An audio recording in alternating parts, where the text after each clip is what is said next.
Y'all, I just wrapped up a meeting with someone on my team, and we were diving into the data points that we are going to be requesting from our new client.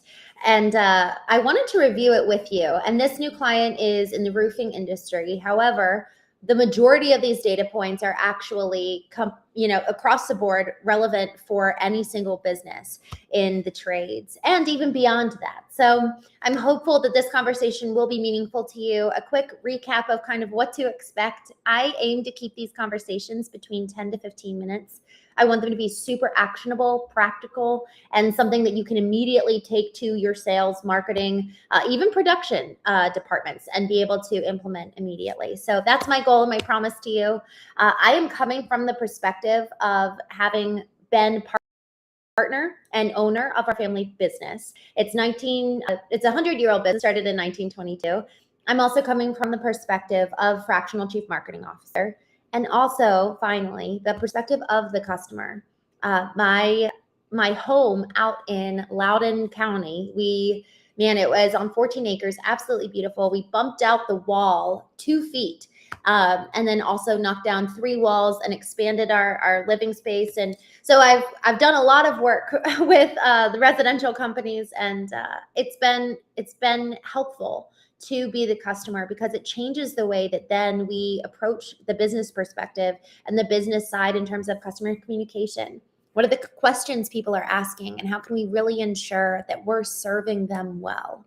And so with that, let's go ahead and dive in. I'm actually going to pull up some of the data points that we discussed internally, as well as the data points that we have historically used as a chief marketing officer with different trades businesses. And y'all, it is so important. I want to iterate a point that I want to drive home on a nearly daily basis, because this is so important.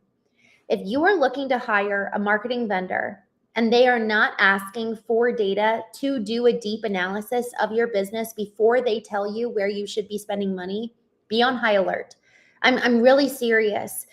I was one of a couple vendors. I think there were 4 of us total that a company was reviewing. Nobody else offered to look under the hood and take a look at the business and look at the conversion pathways between lead to appointments to sales. Where's their gaps? Where are things not working? Where are things broken?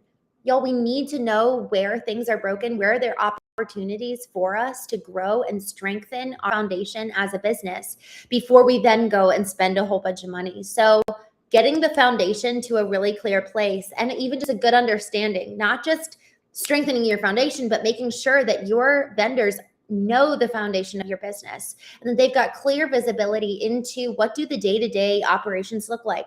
What do the handoffs look like? I like to think of the customer stages as buckets.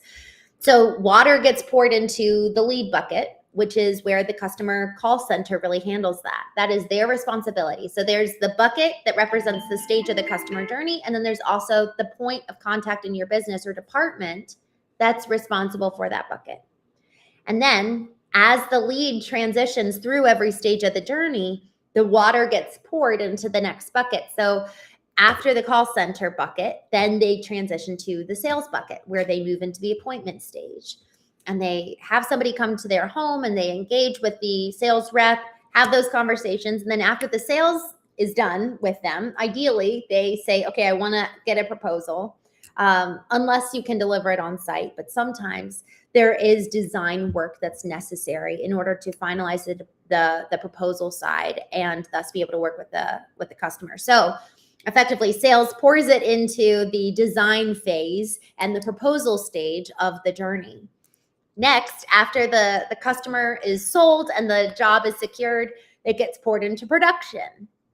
After production, it gets poured into the final bucket, which is turning that customer into a referral partner, into a repeat client. You're selling them in terms of, hey, would you tell people about us? Selling them by, would you please leave us a review? Selling them by way of join our maintenance program. We want to love on that customer at the end of their life cycle so much. And more often than not, that is actually the time when customers are most dropped. We're not utilizing it and taking advantage of this opportunity where the customer's happy and they're probably willing to do something for us in return. And so these are the stages of the customer journey. And these are the stages that we look at when we're first starting to work with the business to identify where are there leaks along the way, where are customers effectively falling through the cracks, or where are there leaky buckets, whether the bucket itself is leaking or the transition between departments, we're finding leaks there.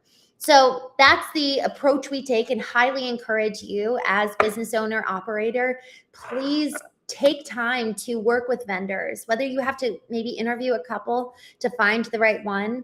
People who are going to be asking for the data I'm about to review with you, they're the ones that are really going to treat your company in a specific, personalized way, rather than just slapping on kind of a one-size-fits-all solution, which is what so many marketing companies do, because maybe they have thousands of customers, and so they can't bring a personalized approach. But the more that the vendor, regardless of what bucket they're serving, is asking for visibility into the back end, the way that you're serving your proprietary process, your own, is there anything unique IP? What is your intellectual property as it pertains to the service offering that you're providing for your customer? Where are there gaps? How can we strengthen those gaps, rather than just saying spend hundreds of thousands of dollars on Google Ads? So all that to say, this is the data we ask for from a company to ensure that we have a full, good, healthy view of where are there gaps in the customer journey, and where are there opportunities to really strengthen the process in which we're engaging with the customer to ensure that, man, they get an amazing experience and we're capitalizing on opportunities and areas for growth. So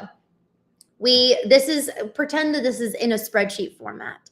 So obviously, first name, last name, address. But we also want to be identifying the year that this customer came in. So we want the date associated with this customer. We want the date the lead came in, the date the appointment was set, the date the appointment occurred, the date of the procurement of the sale, and then the date of the job start date, and then the date of the completion date. And there's a reason for these. That's a lot of dates. Why is that beneficial? I want to know from the time the lead comes in the door to the time that you're signing on the dotted line that you're going to be working together, and then up until they're done working with you. Because I have seen, I've worked with a lot of companies and looked at a lot of data at this point. Communication and delay is one of the number one killers for any single customer in terms of actually completing the sales cycle.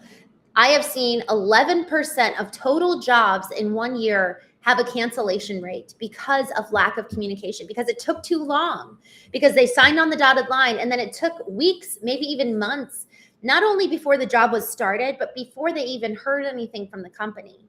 So I want to be looking at the communication gaps and also the delay gaps between when the lead comes in and how can we actually speed this up?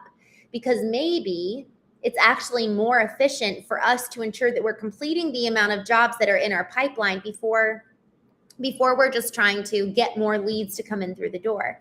If our teams can't keep up with the amount coming in through the pipeline, it's more important for us to now, okay, let's actually go hire more crews than get more leads. I was talking with a company the other day, and they want to grow from 5 to 10 million. That's a big jump. That's a big jump in just a year. And I've also talked with companies where they want to grow from 30 million to 60 million. That's a big jump. Do you have the manpower to accomplish this? Do you have the manpower? Let's say we brought you all those leads. Could you even fulfill? So that's where identifying the gaps between and then the consequences of those gaps. If we're getting too many calls, if we're getting too many emails and the call center can't keep up with it, we're losing all those opportunities. If we're getting a ton of appointments, but we don't have enough people to go out and run these appointments, we're missing out on the market share. So here's the thing. Is it more costly for you to have an influx of leads and then lose out on those leads? Or is it more costly for you to not have the people on the back end to fulfill on the customers that you've sold to? So now we're talking about, okay, cost of the lead coming in and we're just missing out on the appointments, or even the cost of actually securing that job and then to lose out on that job versus let's actually not spend so much in marketing for the lead process. Let's actually spend on a campaign, on a hiring campaign. Let's really spend time cultivating our digital profile and our digital presence to attract the right team members.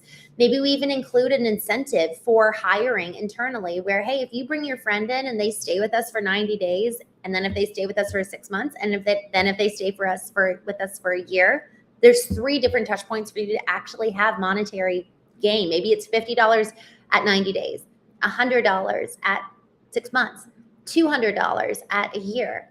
So maybe some of the marketing dollars is reallocated into the company as we're going through the hiring spurts to even be able to sustain and hit the production numbers that we'd like to hit.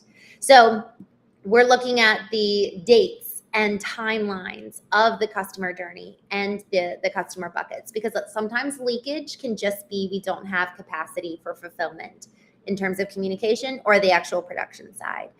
Next, we will be looking at I asked for lead status, right? To see where they drop in that process. So when do we lose them? Do we lose them because we can't get a hold of them? Right at the very, very beginning? All right, if we're having a lead come in from a source, let's say it's an affiliate marketing source, and this is a true story. If we're getting 60% of our total leads from affiliate marketing channels, but we can only get in touch with 30% of them, yet we're getting 30% of our overall leads from Google, and we're getting in touch with 70% of them. While Google may be more expensive than affiliates, we're having a much higher engagement rate. And therefore, when you actually add in, okay, what's the cost of all the affiliates for just the 30% that we're getting in touch with? That cost per lead skyrockets, so much more expensive. So that would be a reallocation of funds. Next, I'm going to ask for the actual service that they called about.